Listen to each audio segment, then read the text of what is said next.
By way of introduction, I'm joined by Jermaine Clark, who is Techify's VP of Operations and is joining me for the 20th time at a webinar. Jermaine, welcome. Thanks for joining us. Thank you for having me. Happy to be here. Awesome. You're obviously a popular guy because the team's messages are going crazy. My name is Brendan Howe. I'm the CEO of Techify, and together Jermaine and I have been running these webinars, and we've been getting asked lately with all the cybersecurity stuff, what should we be doing for an incident response plan? Like, how do we get ready in the almost inevitable case of getting hacked, having a breach, having an incident, that sort of thing. So we thought we'd dedicate this month's webinar to incident response plans. Next month, we are going to talk about SharePoint. Backed by popular demand, one of our most well attended webinars last year was our SharePoint webinar. And so we're going to come back to SharePoint. There's a lot of people that have recently moved to SharePoint or thinking about moving to SharePoint, that sort of stuff. So please head over to techify.ca/webinars to register for next month's webinar, which is going to be fantastic. All right, cool. Okay, so why the heck do you need an incident response plan? Oh, you know what? We should probably put up our poll. Almost forgot. So quick poll, one question. Interested to hear from everybody in the audience today.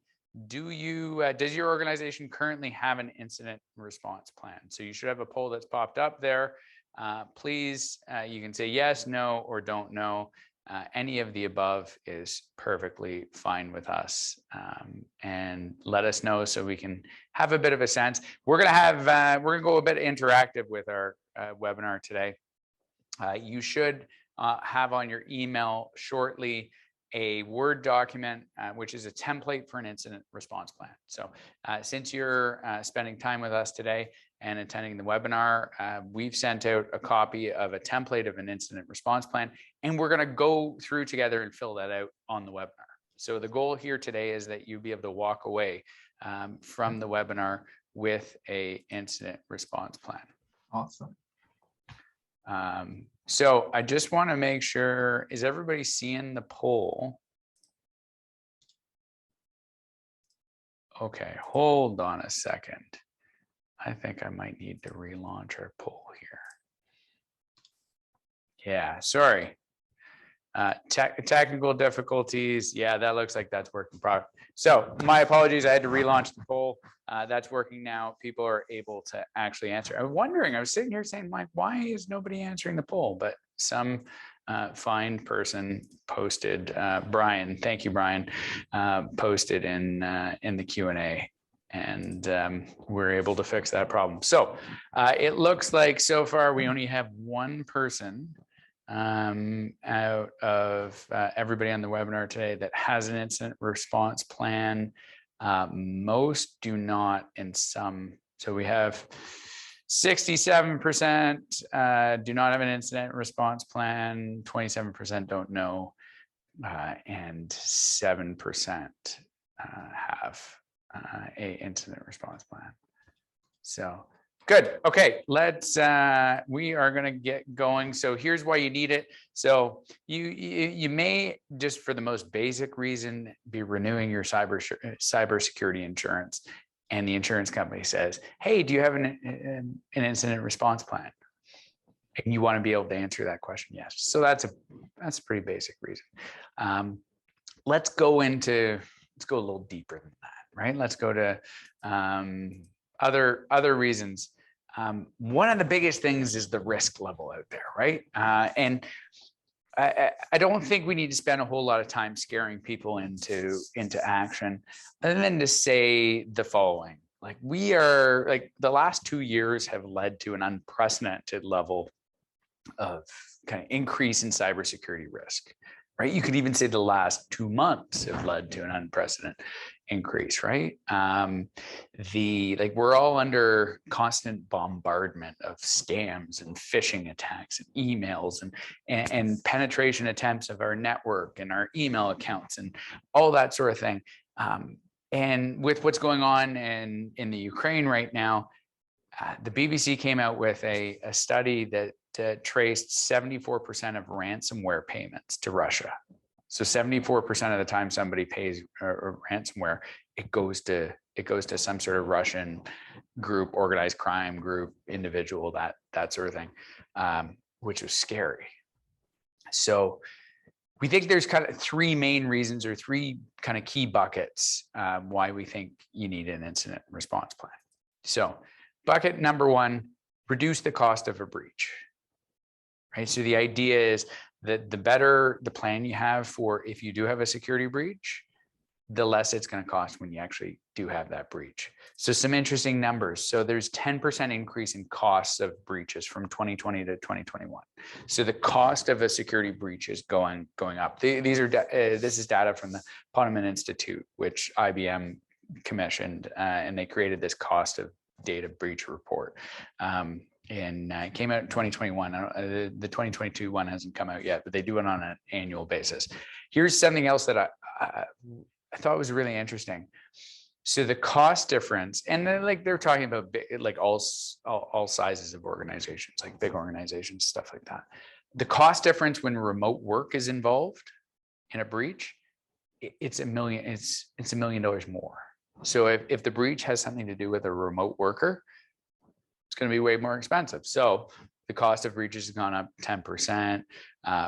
Remote work is happening all over the place. So go figure, right? If you have remote workers, and most of us do, your cost of a breach is going to be even higher. Bucket number two, we want to protect data. The quicker we can identify and resolve and get a breach or get bad actors out of our system, the more we can protect data. And in this case, data has a value, right? The per record cost of personally identifiable information. It's hard to say. You got to say that 5 times fast. No, not going to happen. The per record cost is $180. So every record, every person whose data gets exposed in a breach, average cost is $180. So take 180. Somebody's going to ask, is that Canadian, USD? Like, what are we talking here? I believe that's US dollars. All right. So yeah, it's going to be bad for us in Canada. It's going to be at least 220. Yeah. So, and multiply that by, say there's 1,000 records, say there's 10,000 records, say there's 100,000 records. What that cost of a breach, right? Yeah, absolutely. So we want to protect our data, and we want to protect our data because our data is valuable. It's valuable to us, and it's also valuable to other people. And the less we protect our data, the more it's going to cost us. And then we want to protect our reputation, right? So organizations, when they have a data breach,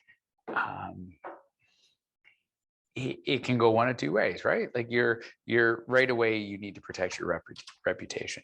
38% of those costs that we talked about earlier relate to the lost business share, right? So lost business as a result of a breach. So if our reputation is severely damaged with a breach, we're going to lose business, right? Not shocking.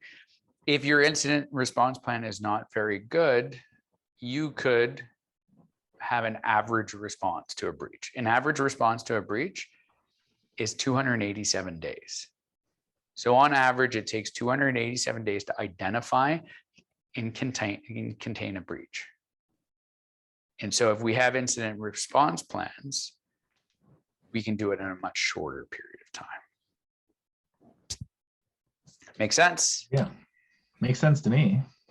All right, so let's talk about building out your incident response plan. So there's kind of three things that we want to do here, right? We want to prepare, build, update the plan, and practice it. pretty straightforward. Right. So Jermaine, you're going to take the build, update, the plan part. I'll take the prepare part, and then we'll talk a little bit about the practice part. Why not? Why not? All right, let's do it. So the prepare part, the best way to deal with, actually here, Jermaine, I'm going to put you on the spot here. What's the best way to deal with a cybersecurity incident? Not having a cybersecurity incident. Ah, perfect. All right. So we go back to our proactive. Let's put our proactive hats on. The best way to deal with a cybersecurity incident, you're bang on, is to not have one in the first place. So let's try and avoid it as much as possible. We didn't want to just go into reacting. We have to kind of start with how do we avoid it? So the first step to avoiding it is getting a good sense of your risk. Identify your risks, right? If you audit your technology against best practices, if you can have a thorough auditing against best practices and identify where your risks are with the organization, maybe there's an old server, maybe there's an old application, maybe there's certain users, countries they're accessing from, password policies, authentication, or there's all sorts of things. But if you get a risk assessment brought to you that's a proper risk assessment, then you can start kind of making some meaningful action, and you can look as a next step to, okay, I've got my risk assessment. Now I can roadmap. What do we want to do now, next, later? And you put together a really good roadmap. And Jermaine, like, you're familiar with this document, right? This is our intelligent technology cybersecurity roadmap. Yeah, well, at least the high top level version, which any of our clients on here will be familiar with. And the idea here again is assessing that risk and the gaps, the holes within your environment. I believe the term you use, Brendan, is Swiss cheese, and I can just imagine a giant, box of Swiss cheese with tons of holes everywhere. And you want to be able to assess that and repeat that process in a fashion that allows you to come back with your best practices information to the beginning again and reassess your plan and kind of work through that intelligent technology cybersecurity roadmap. So you'd want to have that in place, and anything written down is a plan, if better than nothing that you have written down. So that's just a little bit of a takeaway on that one.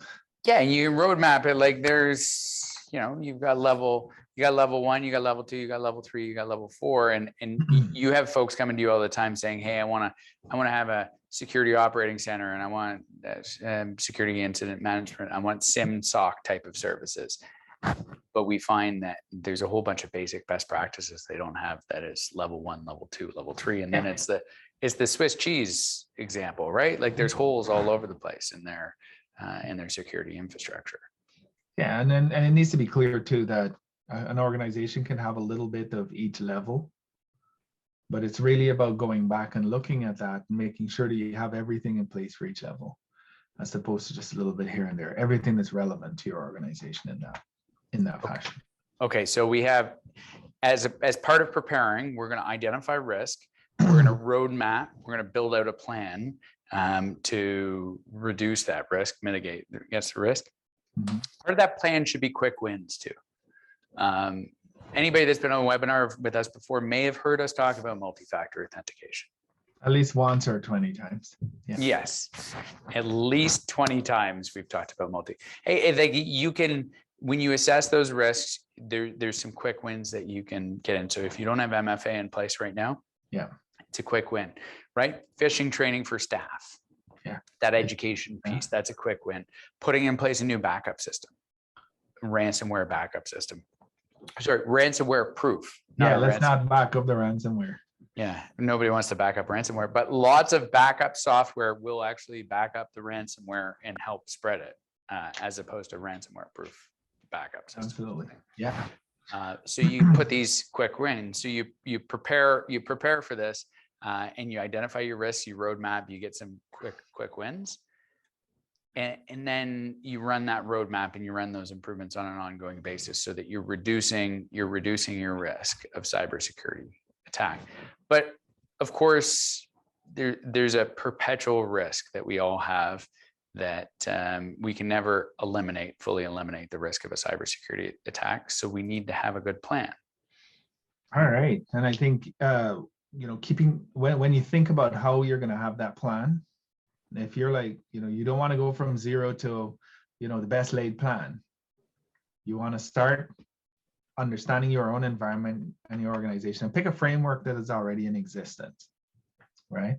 One of the key places that you can go, we work with or identify through several different organizations nationally and internationally that represent cybersecurity and frameworks behind those. So as an example, NIST. If you're in healthcare, you would have HIPAA. In other areas, PEPIDA. Depending on what you need, you want to have something that's simple, easy to understand, and easy to replicate. So this document we've taken from and working through the NIST system. You've got a preparation phase, which we talked a little bit about just above. Just to kind of put a little bit more flame under that. You have to be prepared. Your environment has to be ready. Your organization has to be ready, so that you can prepare yourself properly for defense against the cyber attack arts. And then the next part of that is you've got to go through and understand that you've got to figure out, how can I know faster than 287 days that my organization's under attack, right? You've got to have an option for detection and analysis, containment and eradication, and recovery. And then, of course, wrapping up that post-incident reporting, discussion, best practices, and feeding it back into your preparation. And one of the ways that you can, in terms of early detection and how you would want to go through and figure out, is as you prepare your system, you have to have the proper detection tools in place.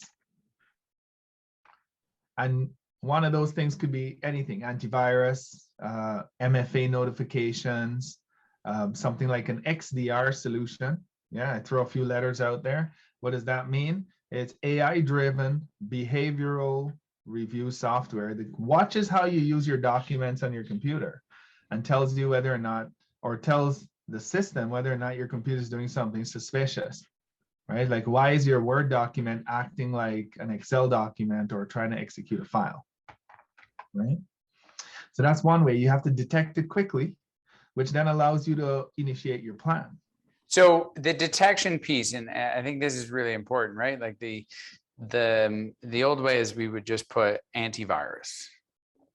Like we would put Norton or AVG or something like that on a computer and be like, I don't even know if you can call that the old days. That means like, 10 or 20 years down previously. I think that's the dark ages. If anybody's only doing antivirus in this day and age, that's the dark ages, right? Okay, so we have these XDR, and we've got kind of advanced AI monitoring. We've got SIM and SOC services kind of at the far end, right? That are going to kind of constantly analyzing what's the behavior on a network, what's the behavior on a computer, what's the behavior of applications, what's weird, right? Yeah. What's outside of the normal, right? And I mean, I may say that antivirus is the dark ages, but again, this is something that applies to as well cost and cost management for your business. So you have to be able to be in the right space as an organization to have these things in place. Well, it's interesting. Like we're going through the process right now of deploying out a new XDR platform for our entire client base. And our clients are lucky enough for us to be eating the cost of this, and it costs about 3 times as much as some of even the more advanced kind of anti-malware, anti-spyware type of services out there. But it's essential now, right? Like it's so important to be taking a different level of protection. And we're happy to do that for our clients. And not that this hasn't existed. It's an enterprise grade for mass, Fortune 500 companies have this type of software. But it's now becoming level 1 in the SMB space, right? Mm-hmm. As you kind of go through and update and build and update your plan, what used to work in level 1 is no longer required. It's way beyond that now. So we have to put in enterprise grade solutions for enterprise grade threats. Okay, so we have identified, right? Yeah. More advanced Found stuff. it. We know it's there. Okay, so what happens when we identify it? So here's where we've got to get into the nitty gritty of it. How do we respond? How are we going to contain that? right? I mean, I realize this graphic is extremely funny depending on where you're at in your day.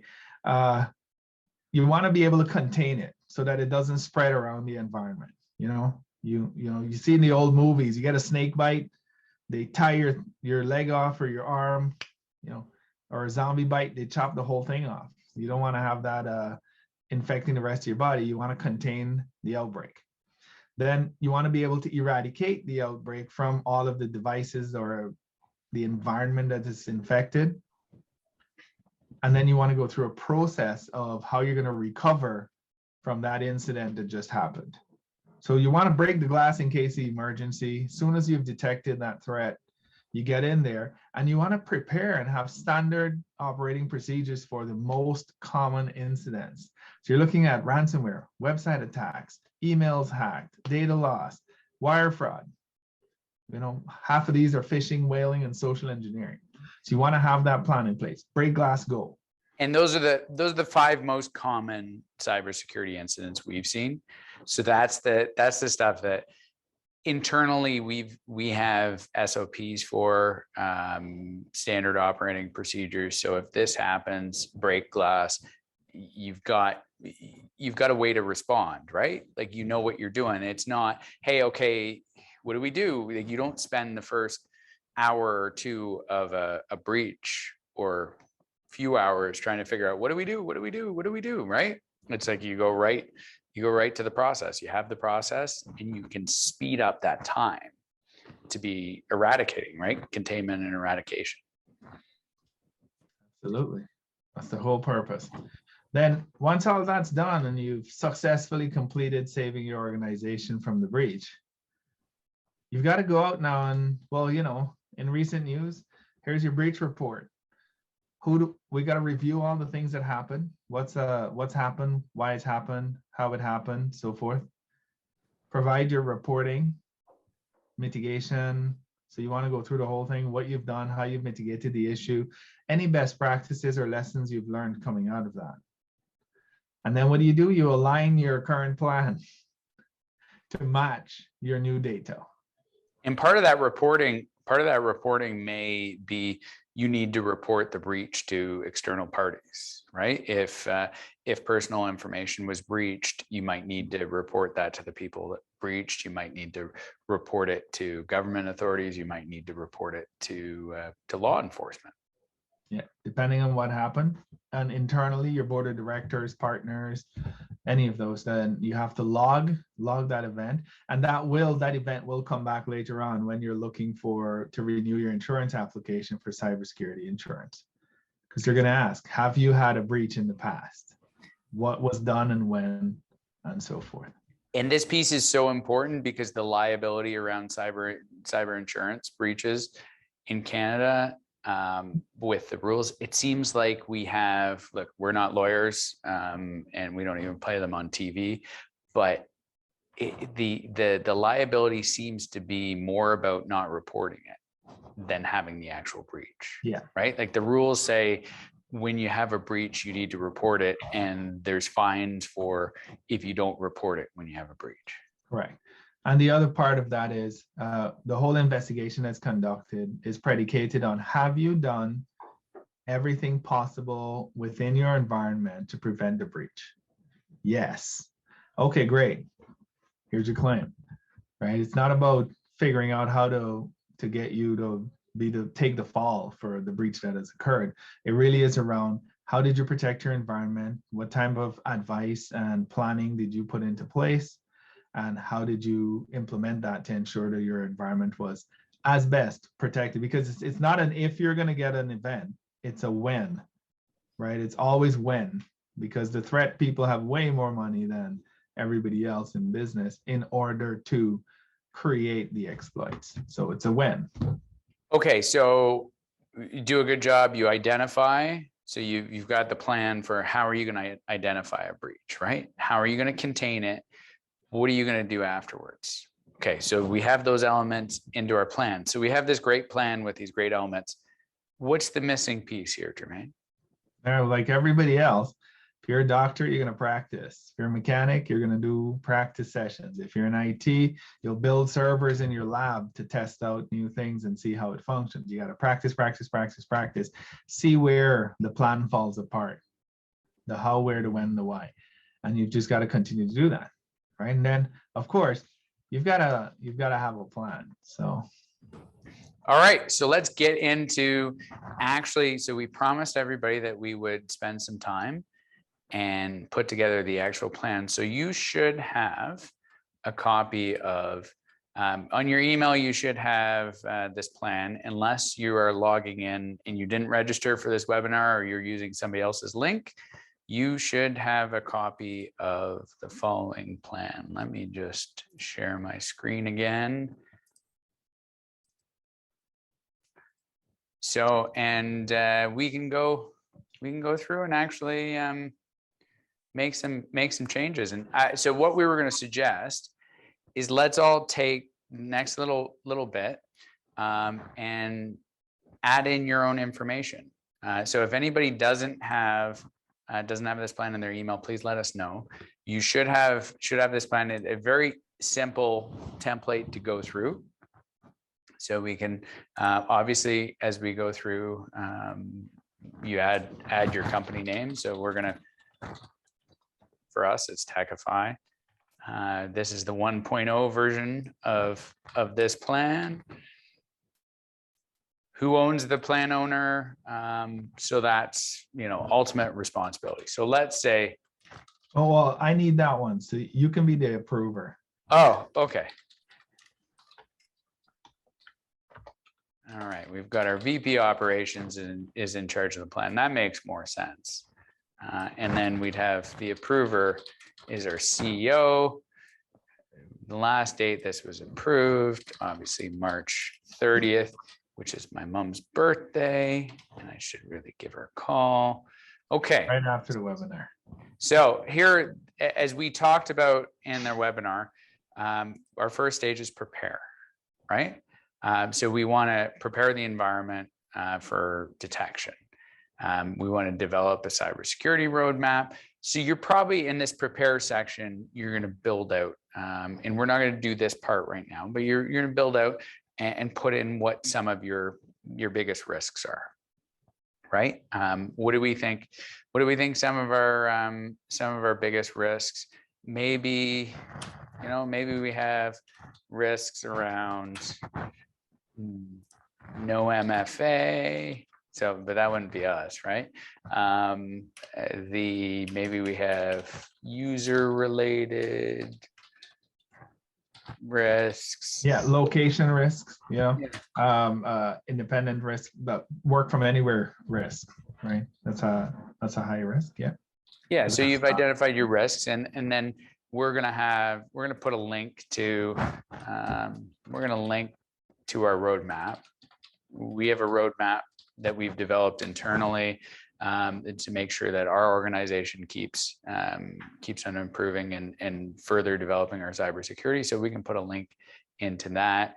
Monitoring, so we're going to monitor that with XDR, and then we're going to have SIM and SOC services. Reporting.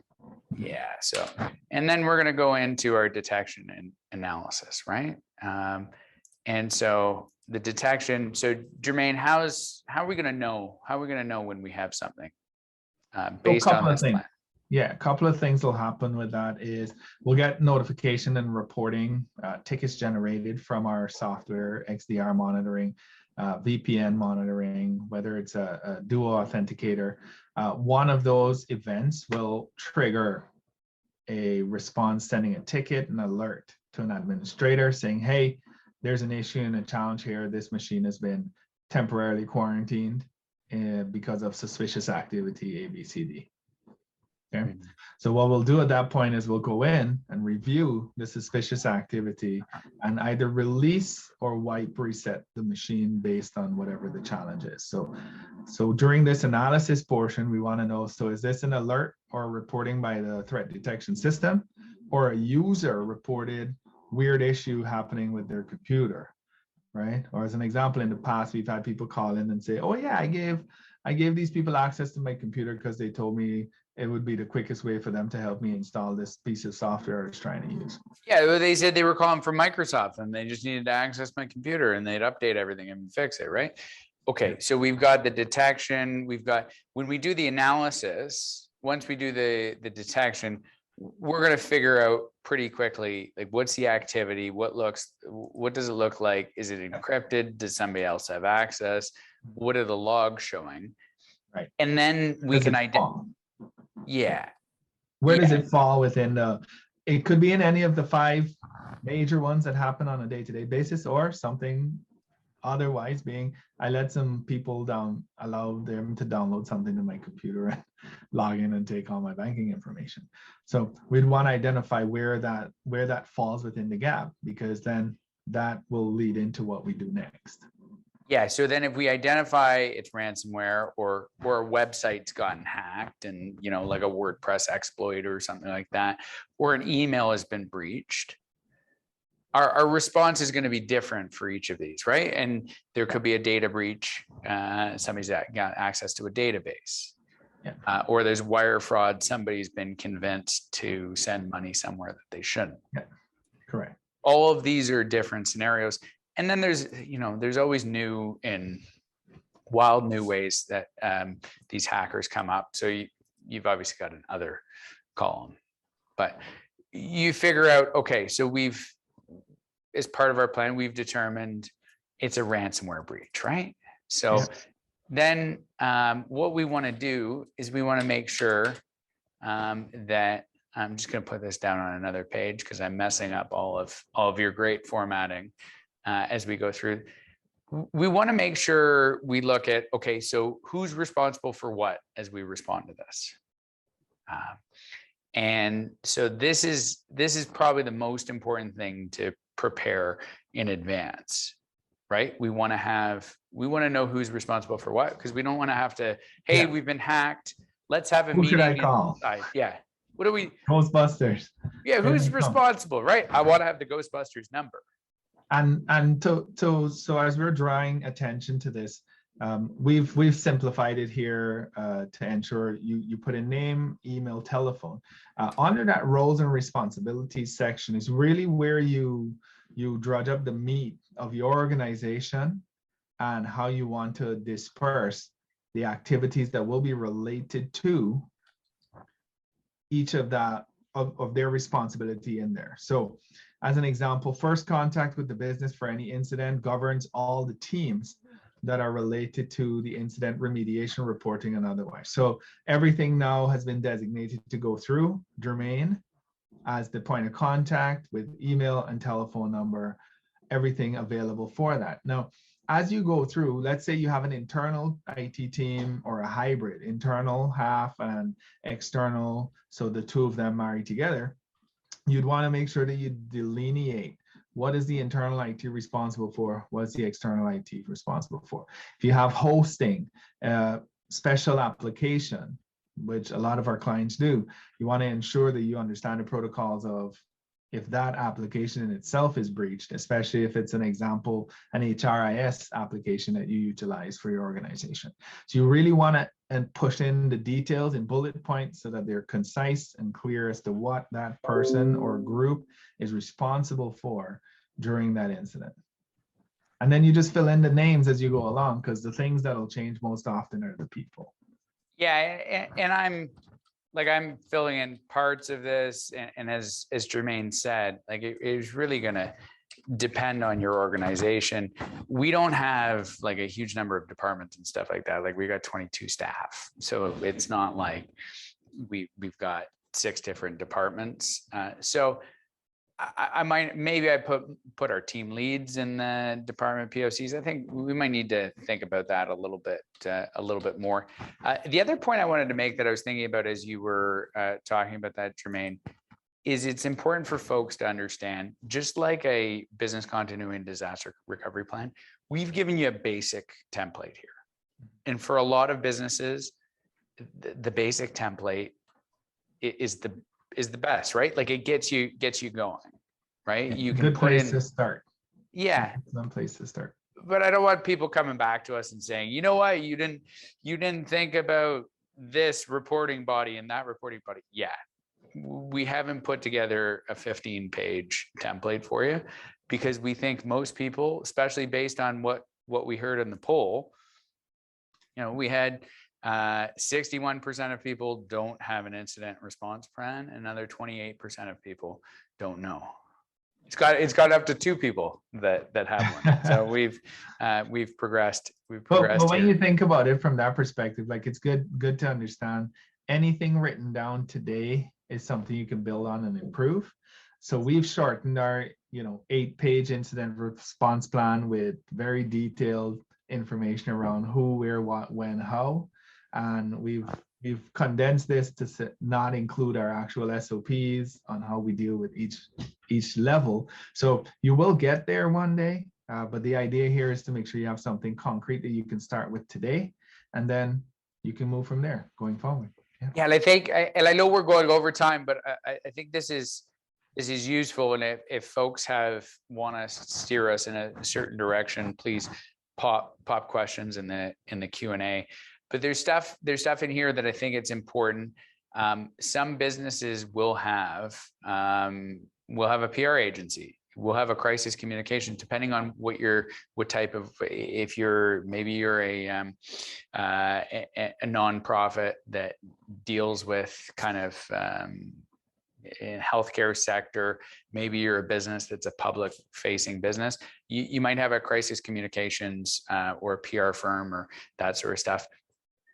So having those details, and if anybody wants a referral, we've got a couple of good clients that are in that space too, and be happy to share their information. So if you've got an internal communication contact, and then you've got your PR contact.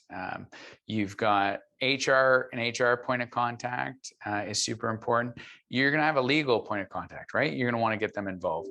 You're going to need to know. You're going to want to know here for your insurance provider.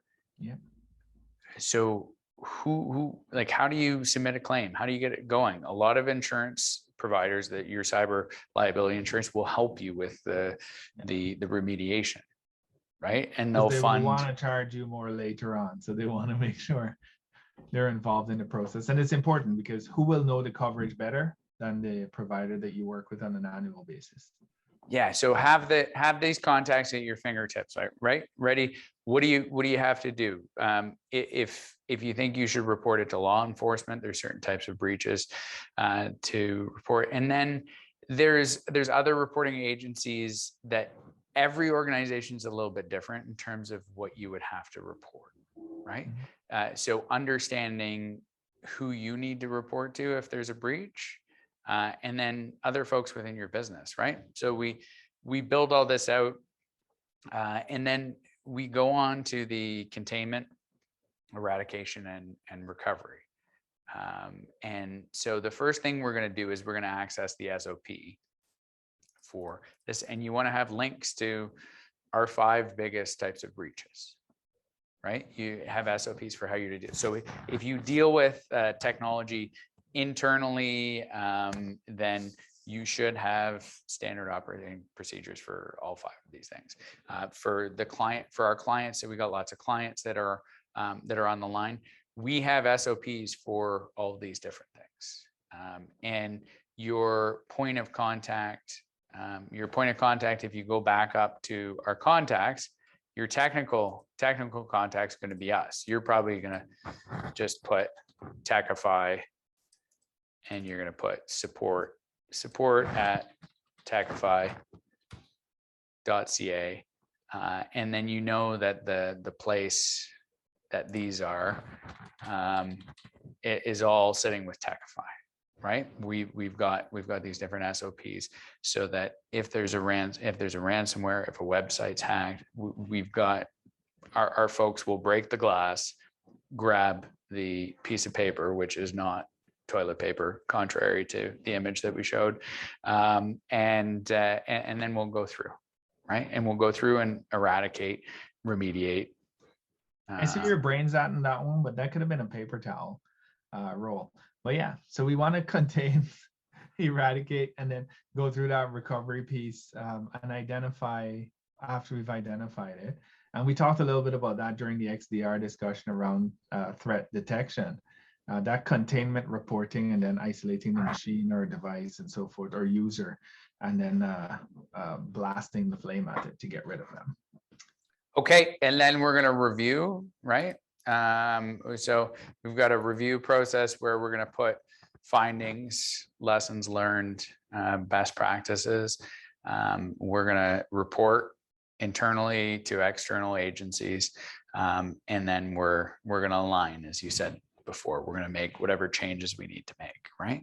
And it's important to note this last portion here is really where you're going to write out the incident issue, what happened, how you did it, and everything. So you're actually preparing your report by going through and completing the document that you're going to need to send off at the end of the incident. So it's all in one place, right? As you go through, you discuss what was the issue, how did we solve it, where did we see it, timings and everything. You put that in your review portion.